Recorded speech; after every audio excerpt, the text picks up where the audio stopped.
대한민국의 근현대사를 성경적 세계관으로 알리고 전하는 대한역사문화원의 한국 근현대사 바로 알기 특강입니다.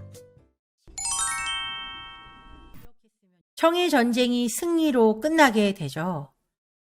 그러면서 아주 놀라운 사건이 하나 일어나게 되는데요. 청나라의 속국일 당시에 영흥문이라는 것이 있었는데요. 이 영흥문은 중국 사신이 들어오면 세자나 어떤 때는 왕이 나아가서 청나라의 사신을 맞이했던 문이었어요. 아주 사대주의의 그런 정수를 보여주는 그런 문이 바로 영흥문이었죠. 그러나 이 청일전쟁에서 일본이 승리하고 난 뒤에 이 영흥문은 허물어지고 그 뒤에 바로 독립문이 세워지게 된 거예요. 지금 서울 서대문에 있는 이 독립문은 일본으로부터 독립을 축하하기 위해서 만든 문이 아니라 청나라로부터 독립을 기념하기 위해서 세워진 문이었다는 걸 저희가 기억했으면 좋겠습니다. 그 당시 세계 정세는 점점 이 조선이라는 나라에 영향을 주게 흘러가고 있었어요. 그 당시에 러시아와 영국은 서로 세력 다툼을 하는 그런 상황이 벌어지고 있었는데요. 약 100여 년 동안 이런 세력 다툼과 전쟁들이 러시아와 영국을 중심으로 계속해서 일어나고 있었죠. 많은 대륙을 차지하고 또 많은 식민지를 가지고 있었던 영국은 러시아의 남하를 어떻게 해서든 막아야 됐었기 때문에 여러 나라와 동맹을 맺으면서 러시아가 해양으로 내려오는 것을 적극적으로 막고 있었어요. 이 과정 중에서 이 두 나라가 대치하면서 일어났던 그런 상황들을 우리는 그레이트 게임이라고 부르고 있는데요. 이 그레이트 게임, 영국과 러시아의 이 그레이트 게임이 사실 이 아시아까지 영향을 미치게 됐다는 걸 우리가 잘 기억을 해야 합니다. 이런 상황 가운데에서 러시아의 남하를 막기 위해서 영국은 일본과 아주 긴밀한 관계를 맺고 있었어요. 조선도 그런 세계 정세를 잘 눈치채고 있었다면 러시아하고 손절을 하고 영국과 손을 잡는 그런 제스처를 취했으면 너무나도 좋았겠지만 그러나 여전히 고종과 민비는 친러적인 성향을 엄청나게 많이 가지고 있었던 거예요. 그런 배경으로 일어난 안타까운 사건이 바로 을미사변이었어요. 조선의 왕비가 일본에 의해서 시해되는 사건이었죠. 물론 이 사건은 일본의 만행이라고 할 수 있습니다. 그러나 이 사건을 자초한 것은 고종과 민비였다는 것도 우리가 분명히 깨달아야겠죠. 조금만 생각이 있고 조금만 더 앞을 내다보는 사람들이었다면 누구와 손을 잡아야 될지를 제대로 알게 됐을 거기 때문에 그런 거죠. 이 사건 이후에 고종은 아관파천을 하게 됩니다. 아관파천이라는 건 말 그대로 러시아로 도망을 친다는 거죠. 그러니까 러시아 땅으로 직접 도망을 가는 것은 아니라 러시아 공사관으로 이제 피신을 하는 것. 그래서 아관파천이라고 이제 이름이 붙여졌는데요. 이 그림을 보면 고종은 러시아 공사관 안에 숨어 있고 많은 조정 신료들과 또 백성들은 왕이 빨리 황궁하기를 간절히 바랬었습니다. 약 1년이 넘는 시간 동안 고종은 러시아 공사관에 틀어박혀서 그 안에서 잔치판을 벌이면서 지냈다고 해요. 사실 이 고종의 도피 행각은 한두 번이 아니었어요. 아주 여러 번에 걸쳐서 이 도피 행각들이 이루어졌는데요. 성공을 한 것은 1896년 2월에 했던 이 아관파천 뿐이었고 나머지는 시행을 못하거나 아니면 그 공사관들로부터 거부를 당하거나 실패하거나 이제 그랬던 상황이었어요. 우리가 이것만 보더라도 한 나라를 지키기 위해서 끝까지 그 자리를 지켜야 될 왕인 고종은 날마다 자기의 안위를 위해서 도망갈 궁리만을 하고 있었던 게 고종이었다는 것을 우리가 알게 되는 거죠. 그러니 그 밑에 백성으로 사는 사람들의 고통이 얼마나 컸을지 우리가 짐작해 볼 수 있습니다. 고종은 이제 나라의 이름을 바꿉니다. 조선이라는 나라에서 대한제국이라는 새 이름을 가지게 됐어요. 근데 중요한 것은 이름만 바꾼다고 그 사람의 생각과 정신이 다 바뀌는 것은 아니라는 거죠. 대한제국도 마찬가지였어요. 이름은 그럴싸하게 제국이라는 이름을 가지고 이름을 바꾸었죠. 모토가 뭐였냐면 근대 제도와 상공업 진흥 정책으로 부강한 나라를 만들어 보자였어요. 이것은 정말 훌륭한 생각이라고 생각되지만 그러나 이것들은 실질적으로 이루어지지는 못했죠. 문제는 바로 이거였습니다. 왕실과 국가의 권위를 바로 세우고 자주적인 나라를 이룩한다. 왕실의 권위가 먼저였던 거예요. 물론 나라도 중요하지만 내가 다스리는 이 왕권이 정말로 중요해. 그러니까 이 마음을 버리지 못했기 때문에 대한제국이라는 나라가 온전히 발전을 하지 못하고 몇 년 이어지지도 못해서 일본에게 나라를 빼앗기게 되는 치욕을 맞이하게 될 수밖에 없었던 거죠. 우리는 이름이 바뀌었지만 세계 정세를 바라보는 눈은 조선시대와 아무런 변화가 없었어요.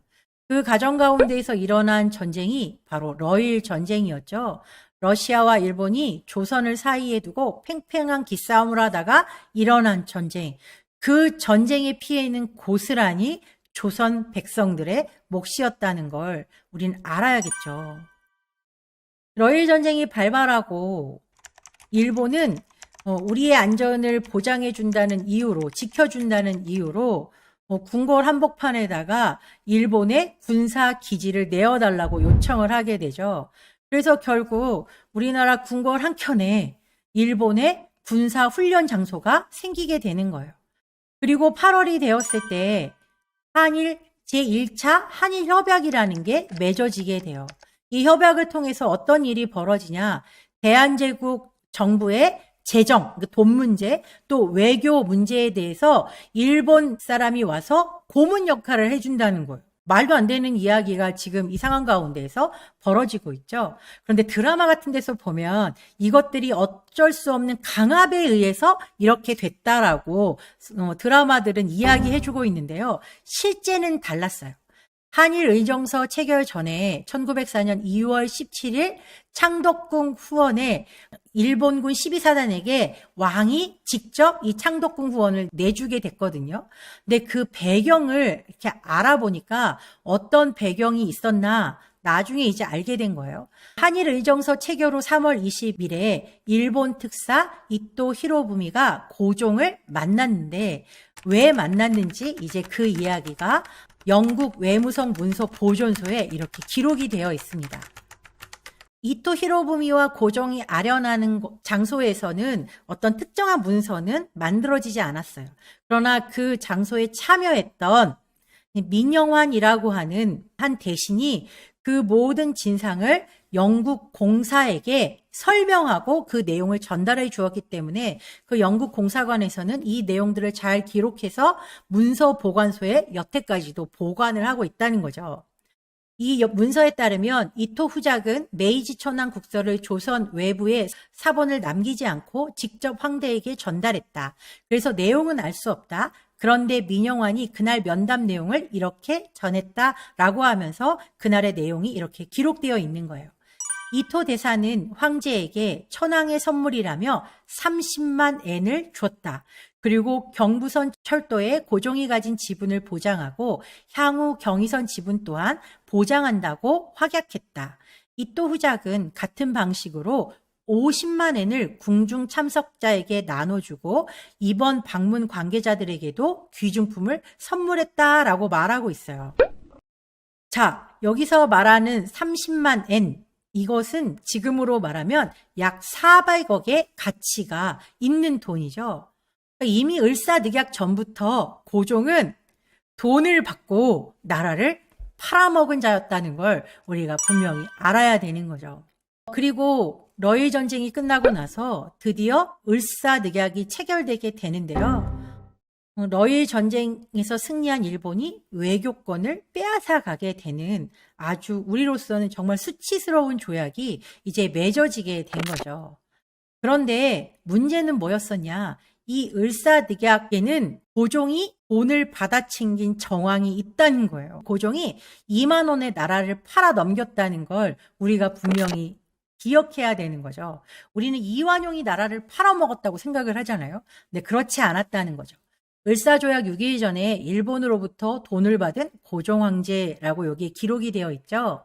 주한 일본 공사였던 하야시 곤스케가 을사조약 전에 대한제국 황제와 대신들에게 지급한 비밀 기록이 일본 공사관 기록에 남아 있는 거예요. 어떻게 되어 있냐?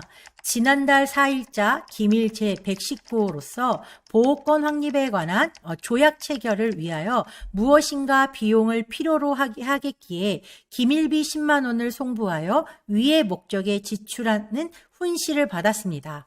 그러니까 이 을사늑약 전에 뭔가 돈을 좀 써가지고 이 조약이 매끄럽게 되기 위해서 일본에서는 돈을 써서 이렇게 하라고 했다는 그 지시가 내려왔다는 이야기를 하고 있는 거죠.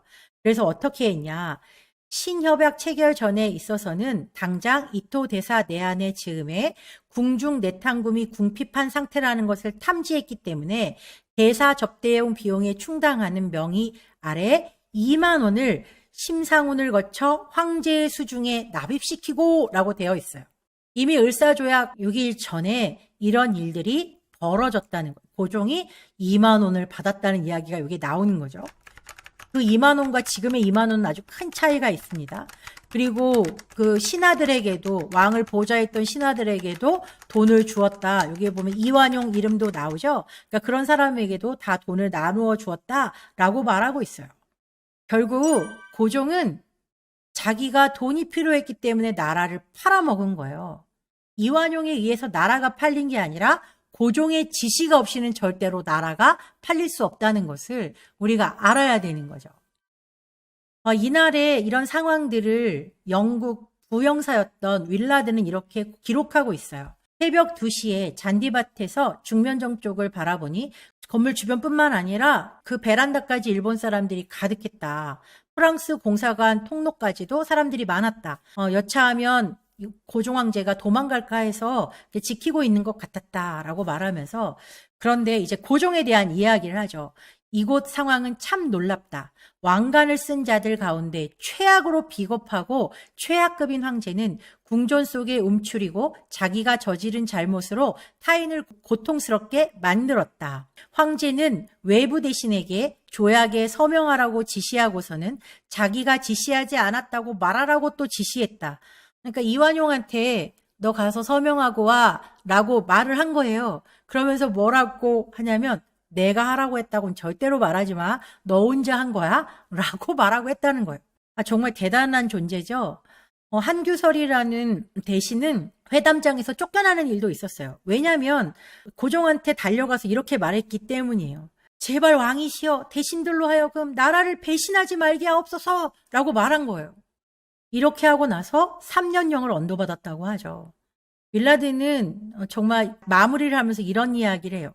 제일 얼토당토 아는 일은 저들은 무슨 일이 닥칠지 벌써 경고가 돼 있었고 그래서 늦기 전에 이 사태가 오지 않도록 충고를 받았다는 사실이다. 이미 알고 있었다는 거예요.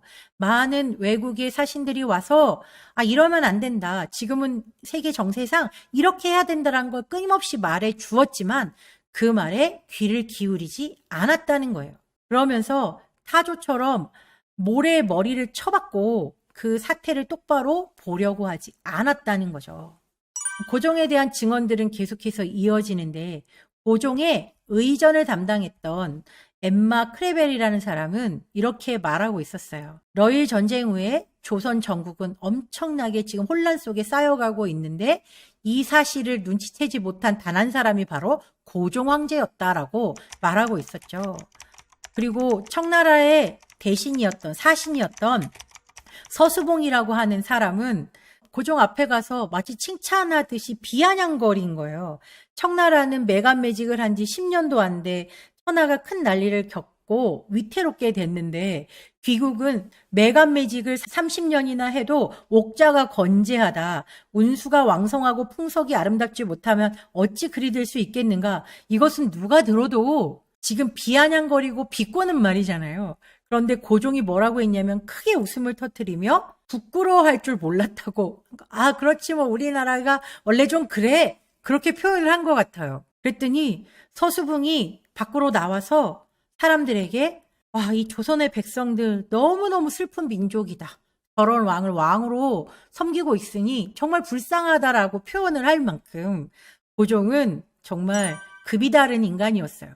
이 나라의 이러한 한탄스러울 정도의 상황은 무엇보다도 비양심적이고 부패한 관료 계층에게 그 원인이 있다라고 이제 말하고 있죠. 그러면서 이 나라에서는 거의 아무런 희망도 가질 수 없을 것이며 민중은 계속해서 비참한 상태에서 헤어나오지 못할 거다. 왕만 썩은 게 아니라 관료들 역시도 다 같이 지금 정신 나가 있다. 이제 그런 이야기를 하고 있는 거죠.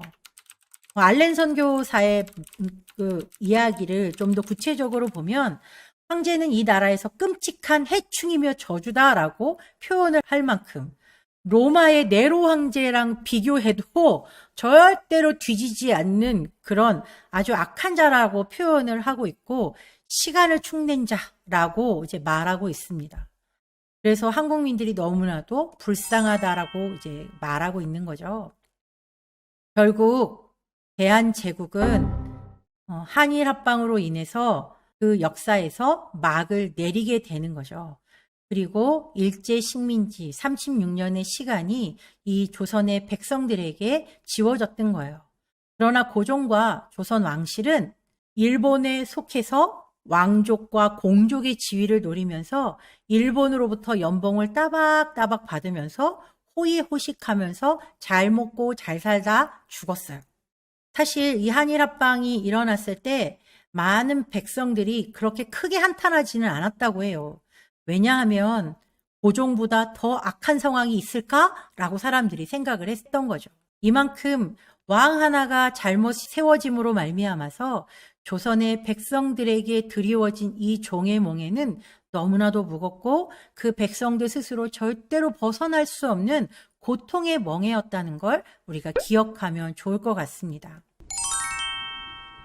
고종은 나라의 안위보다 자신의 안위만을 생각한 왕이었고 백성들의 고통은 철저하게 외면한 왕이었습니다. 자신의 욕심만 채우는 왕, 세계 정세를 파악하지 못하고 나라를 망하게 한 정말 대한제국 멸망의 원흉이었던 게 바로 고종이었죠. 그러나 그럼에도 불구하고 백성들에게는 왕을 선택할 수 있는 권리가 없었다는 거죠. 이게 조선의 백성들에게 드리워졌던 종의 멍에였다는 것을 우리가 반드시 기억해야 합니다.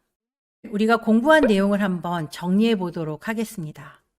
바른 역사를 공부하는 목적, 그것은 역사의 주권자이신 하나님을 알기 위해서 우린 역사를 공부한다는 것을 분명히 밝혔습니다.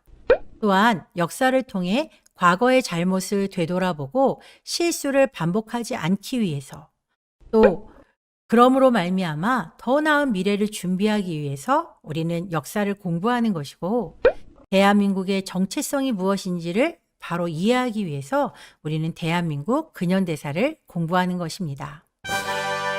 더 나아가서 조선 백성들에게 쓰여졌던 종의 멍에, 여러 가지 멍에가 있었죠.